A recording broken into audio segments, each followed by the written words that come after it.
2 taon na ang nakalipas simula ng opisyal na maluklok sa pwesto si Pangulong Ferdinand Bongbong Marcos Jr. Ngunit sa kabila nito, may mga hinaing pa rin sa pamahalaan ng mga mangingisda dito sa Pangasinan at sa Bajo de Masinloc sa Zambales. Para sa kanila, hindi nila ramdam na may gobyerno. Narito ang buong report ni J. Miguel Mendoza. Seguridad at kalayaan sa pangingisda sa Bajo de Masinloc, pag-amyenda sa batas sa pangingisda na ipinapatupad ng BIFAR. Ito ang ilan sa panawagan ng mga kababayan nating mangingisda. May panawagan ngayon sa gobyerno ang ilang mga mangingisda sa Pangasinan kasama ng Samahan ng Mangingisda sa Pangasinan or SMP. Saad ng presidente ng SMP na si Jericho Bersales, ang hiling nila ay mas maluwang na batas at kalayaan sa pangingisda kung saan di sila matatakot na hulihin ng Bureau of Fisheries and Aquatic Resources o BIFAR. Kasama na ang pag-abyenda sa Republic Act 10654 Section 97 kung saan nilahan tulad nila ang Danish seining sa Muro Ami kung kaya't sila ay apektado. So, yung ginawa kasi nila doon sa 10654, yung Section 97 at saka yung 97 na hinalintulad nila ang Danishin, hinalintulad nila sa Muro Ami. Which is yung Muro Ami, ang description doon ay destructive. So, lumalabas na ang aming ding ginagamit na gear is destructive kasi katulad siya ng Muro Ami.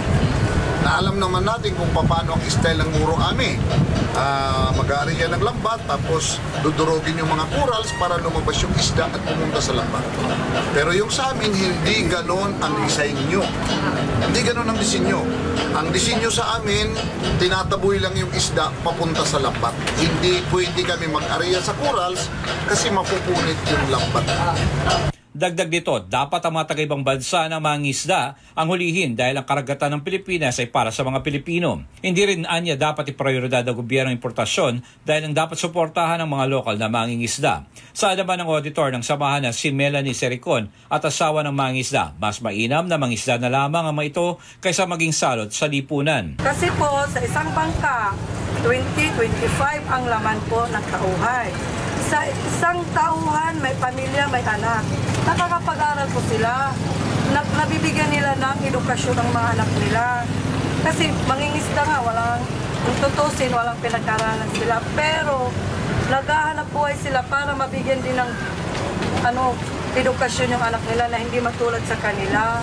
Hindi naman lahat po ng mangingisda, hanggang mangingisda lang, nangarap din sa anak nila na makapagtapos. Katulad po sa akin, ang asawa ko mangingisda. Pero nabigyan na rin niya ng magandang yung anak ko mag-graduate po. Pasalamat na lang po namin sa Panginoon din. Dahil hanggang ngayon, kakapag pa kami. Pero dapat sana hindi po kami ikusan. Yan lang po ang hiling namin. Kabilang rin sa idinadaing ng grupong sobrang mahal na pagtubos ng bangka na nakuha ng BIFAR. Panawagan namin kay Marcos, sa Presidente Marcos o sa mga congressman o sa mga senador na makamahirap tulad sa amin. Pakinggan naman kami mangisda. Huwag naman kami i-close. Kasi ang gusto nila kami mga commercial fishing, i-close daw kami. Sarap. Hindi naman kami pinakinggan. Hanggang ngayon, pinapasa lang kami. Diba?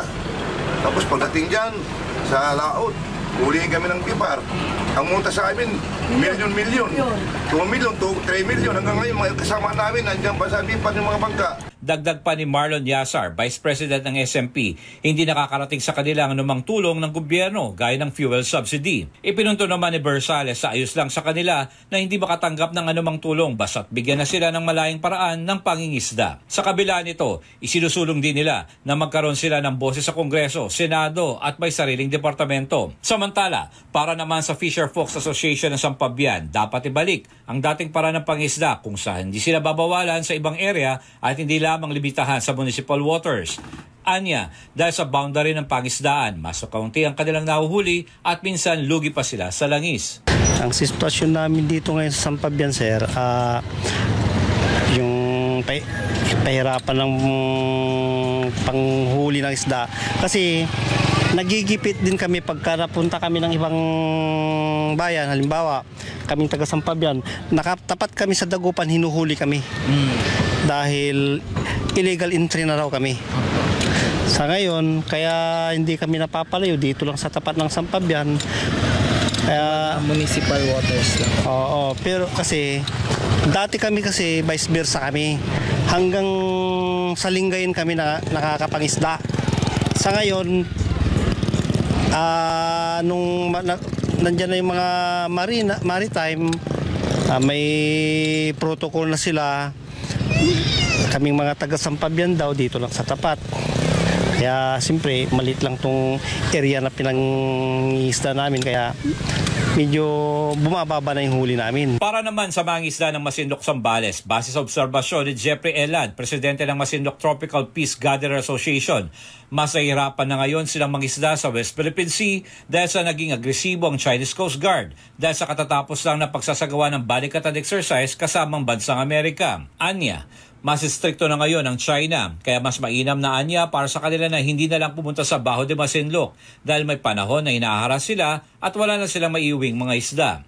Mas mainam pa anya sa panahon ng dating Pangulong Rodrigo Roa Duterte dahil nakakapangisda sila sa Baho de Masinloc. Ngunit sa panahon ni Administrasyong Marcos Jr., naging mas mahigpit ang China lalo nitong May 14. Yan ang gusto lang din naman namin dyan sana, may balik yung dating samahan ng mga Pilipino at China na parang magkakaibigan lang pag nangisda, walang gambalahan, kanya-kanyang diskarte. Bokya o zero naman ang binigay nitong grado sa administrasyon ni BBM. Walaan niyang tulong na nakakarating sa kanila mula sa pamahalaan. Hiling naman ng barangay captain ng San Salvador Masinloc na si Richard Pascual ang dagdag na pangmatagalang financial na tulong sa mga kababayan niyang mangingisda. Tapos yung matutukan siguro yung madagdagan yung tulong pinansyal sa ating mga kabarangay na mangingisda, lalo ngayong panahon ng tag-ulan. Kasi mahirap talaga. Pag ganitong panahon, makikita nyo naman, yan, pag ganyan lang ang hangin, talagang mahirap na. Mahirap ng mangingisda dyan. Wala kasing alon. Malalaki na yung alon. Kaya yung matutukan talaga, yung mga mangingisda namin dito matulungan. Yung hindi yung panandali ang tulong sana. Kumbaga, pangmatagalan sana. Ikatlong State of the Nation address ni Pangulong Ferdinand Bongbong Marcos Jr. Ngunit patuloy pa ring dumadaing ang mga mangingisda ng suporta at tulong mula sa gobyerno at ang din nila na mas malayang pangingisda na walang takot sa otoridad man sa Pilipinas o di kaya ng China. Para sa Diyos at Pilipinas kong mahal, J. Miguel Mendoza, SMNI News.